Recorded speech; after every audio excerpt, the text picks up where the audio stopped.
किया तो मैं अक्सर ड्रेस चेंज कर लेता हूँ सफ़र में और टोपी ओपी नहीं लगाता। तो उधर मैं जाके चला गया। अब यकीन मानना इतना डराया जा रहा था उस घर में लोगों को, सब कुछ खा गया, मछली वछली जो कुछ बनी थी सब कुछ खा गया। मैं 8-10 दिन के बाद गया था इंतकाल के। तो अब ये भी दे दो वो भी दे दो, सब कुछ लेता जा रहा था। लास्ट में उसने एक बात कही,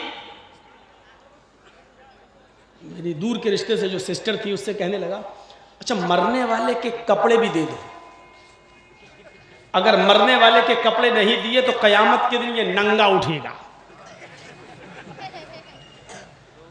और मेरा पारा तो पहले से गर्म हो रहा था, बहुत देर बर्दाश्त कर लिया।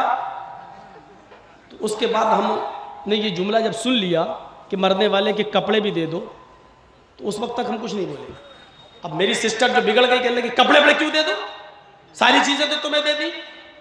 तब उसने कहा कि अगर मरने वाले के कपड़े नहीं दोगी तो कयामत के दिन ये नंगा उठेगा।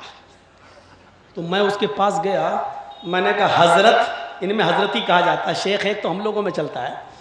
मैंने कहा हजरत कयामत के दिन ये नंगा उठेगा तो क्या आप कपड़े पहनकर उठेंगे क्या? मैंने कहा हदीस में आया बुखारी की कि युहशरुन नासु यौमल क़यामति हुफ़ातन औरातन गुरला, कयामत के दिन जब लोग उठेंगे अपनी कब्रों से तो वो नंगे पैर होंगे, औरातन नंगे जिस्म होंगे, गुरलन और सब के सब बगैर खतने के होंगे, किसी का खतना नहीं हुआ होगा। तो कयामत के दिन आपके कपड़े पहनकर उठेंगे। तो कहता है ये कौन है? मैंने कहा उनसे क्या पूछ रहा, मुझसे पूछ लेना मैं कौन हूँ, मुझसे पूछना मेरा नाम क्या है। मैंने कहा लोग मुझे जर्जीस कहते हैं, वैसे लोगों की जबान पर मौलाना जर्जीस, मैं अपने आप को जर्जीस अंसारी कहता हूँ। आप ही हो? हाँ। ला हौला वला कुव्वता इल्ला बिल्लाह, उठाया अपना बोरिया बिस्तर, भाग गया वहां से। कहता है इस घर में हमें क्यों बुला लिया, हमारा तो निकाह ही टूट गया है। ऐसी बोला, भागा हमारा तो निकाह ही टूट गया है। हमने कहा मौलाना साहब हलाला वलाला कराने के लिए कहीं पूछ लीजिएगा, कहाँ जाए, निकाह टूट गया तुम्हारा। अच्छी सिस्टम है, मरने वाले के कपड़े दे दो। इतना डराया जाता है, इतना डराया जाता है कि अब मरने वाले के कपड़े तक नहीं छोड़े जाते हैं। जिंदा था तो जिंदगी भर डराते रहे, खाते रहे। मरने के बाद तीजे के नाम पे खाया, फिर 10वें के नाम पे खाया, फिर 20वें के नाम पे खाया, फिर 40वें के नाम पे खाया। अब एक चीज और चलने लगी अभी जमाना 10 साल 12 साल से, बरसी। मरने वाले की हर साल बरसी करो, बरसी के नाम पे खिलाओ, सालाना खिलाओ।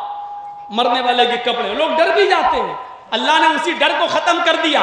क्या कहा? जो मक्खी से एक चीनी का दाना तक छीनने की ताकत नहीं रखता वो तुम्हारे कारोबार में नुकसान करेगा। उसकी हैसियत नहीं है कि तुम्हारे कारोबार में नुकसान करे।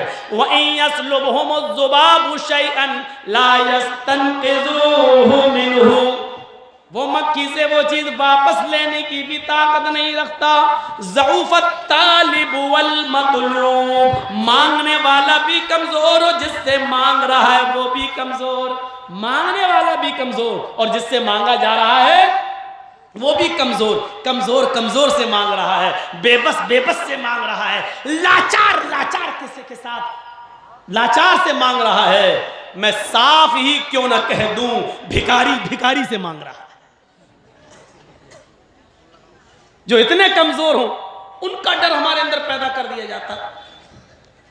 अल्लाह की कसम, अगर इनके मुर्दे बाबाओं में इतनी सी भी ताकत होती तो ये अभी तक मौलाना जर्जीस को मरवा दिए होते। एक भी अहले हदीस इस दुनिया में जिंदा नहीं होता, सबको मरवा दिए। बाबा ये तुम्हारे लिए बहुत खतरनाक है, इनको मरवा दो। ये बद्दुआ कर करके अपने बाबाओं से हम सबको मरवा दिए होते अगर इतनी सी भी ताकत होती। इतनी सी भी ताकत नहीं। शुरुआत ही मेरी थोड़ी सी मुड़ गई है, हमने रुख ही कहीं दूसरा ले लिया, मेरे जहन में आ गया, वरना ये मेरा टॉपिक नहीं था, ना मैं ये बोलना चाह रहा था, लेकिन शुरू ही यहां से, शुरुआत ही यहीं से हो गई। तो ये अल्लाह रब्बुल आलमीन की कुदरत है, उसने आज तक हमसे किसी चीज पर पैसा डिमांड टैक्स नहीं मांगा। मांगा तो सिर्फ इतना कि सजदे में रख, अपनी पेशानी रखकर मेरा बंदा और मुझे अपना मालिक मान ले, बस। वो मालिक है, मालिकुल मुल्क है और मालिक कुल है। मुख्तार कुल है और उसके सामने सारी दुनिया हेज है, कुछ नहीं। तो ये हमें शुक्र अदा करना चाहिए कि उसने हमें और आपको एक ऐसा मजहब दिया, इस्लाम। और नबी, चांद और सूरज और सितारे, हवा और बारिश, इतनी बड़ी बड़ी नेमतें अल्लाह ताला ने दी, लेकिन एहसान नहीं जताया। जमीन से गल्ला पैदा किया तो एहसान नहीं जताया, लेकिन उसने जब मुहम्मदुर रसूलुल्लाह का हमें उम्मती बनाया, मुहम्मदुर रसूलुल्लाह हमें हमारे दरमियान भेजे, तो अल्लाह ने एहसान जताया। पढ़िए कुरान, अल्लाह एहसान जता रहा है। सूरज बनाया तो एहसान नहीं, चांद दिया तो एहसान नहीं, बारिश बरसाई तो एहसान नहीं, हवा चलाई तो एहसान नहीं, हमारे खाने पीने के लिए जमीन से अनाज और गल्ला पैदा किया तो एहसान नहीं, लेकिन जब उसने मुहम्मदुर रसूलुल्लाह हमें और आपको दिए तो एहसान जताया। लक़द मन्नल्लाहु अलल मुमिनीन इज़ बअस फ़ीहिम रसूला, या अल्लाह का मोमिनो तुम्हारे ऊपर सबसे बड़ा एहसान है, अल्लाह का मुसलमानों तुम्हारे ऊपर एहसान अजीम है कि उसने तुम्हें जनाब मुहम्मदुर रसूलुल्लाह दिए हैं, तुम्हें आखिरी पैगंबर जनाब मुहम्मदुर रसूलुल्लाह से नवाजा है, ये एहसान जताया। सोचो वो नबी की शख्सियत क्या है, वो नबी की जाते गिरामी क्या है, जिसकी आमद हमारे और पूरी इंसानियत के लिए एहसान अजीम हो, और बिलखुसूस मोमिनों का नाम लिया हो। लक़द मन्नल्लाहु अलल मुमिनीन, ये मोमिनों पर बहुत बड़ा एहसान है अल्लाह का कि उसने तुम्हें मुहम्मदुर रसूलुल्लाह का उम्मती बनाया। ये कितना बड़ा एहसान है नबी अकरम की आमद।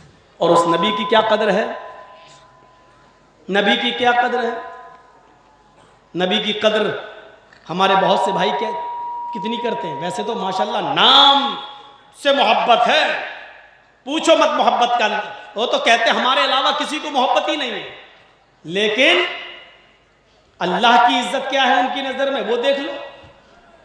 कहते हैं मोहम्मद के खुदा के पलड़े में वहदत के सिवा रखा ही क्या है, ले लेंगे मोहम्मद से जो कुछ लेना होगा। वो तो कहते हैं अल्लाह कुछ करता ही नहीं है, अल्लाह के पास कुछ है ही नहीं, जो कुछ भी खजाने हैं वो सब मोहम्मद रसूलुल्लाह के पास है, खुदा के पास वहदत के सिवा रखा ही क्या है, ले लेंगे मोहम्मद से जो कुछ लेना होगा। बाकायदा कव्वालियों में ये अशार पढ़े जाते हैं और इनके बड़े बड़े मौलवी खामोश रहते हैं, मना नहीं करते हैं, मना नहीं करते। नबी की आमद, वाह बहुत बड़ा एहसान कर दिया। आज मेरा गला, आज डबल तकरीर हो गई, एक तकरीर अभी करके आ रहा है, एक भी हो रही है। मैं कहने वाला था गर्म पानी लिया, अब सुनिए। हाँ ये अच्छा, लेकिन कुर्सी में हाथ ना लग जाए कहीं, मैं थोड़ा फड़फड़ाता जाता। तो सुनिए, अभी शुरुआत है ना, अभी तो रहने दीजिए, कोई बात नहीं, आप हैं तो बस ठीक है। तो नबी की आमद, और नबी की आमद एहसान अजीम है, और इसीलिए दुनिया के किसी भी मजहब के अंदर, दुनिया के किसी भी मजहब के अंदर आज भी, अब आइए जरा वेदों के मंत्र पर, थोड़ा सा वो भी जरूरी है। आज भी दुनिया में जितने धर्म हैं मौजूद, कोई भी धर्म हो, कोई धर्म ऐसा नहीं है कि उस धर्म के अंदर मुहम्मद रसूलुल्लाह का नाम किसी न किसी शक्ल में मौजूद ना हो। है, मैं समझता था सिखों में और जैनियों में नहीं होगा, लेकिन उसमें भी है। सिखों की किताब में तो बाकायदा लिखा हुआ है, दहका नूरे मोहम्मदी दहका नबी रसूल, गुरु ग्रंथ में लिखा है। अब पता चला कि सिख लोग हम मुसलमानों का साथ क्यों देते हैं। NRC और CAA में भी जब शाहीन बाग में चल रहा था सब मामला, तो एक सिख बेचारा उसने अपना फ्लैट बेच दिया और खाना खिला रहा था, लंगर लगा रहा था। ऐसे लोग आज भी किसान आंदोलन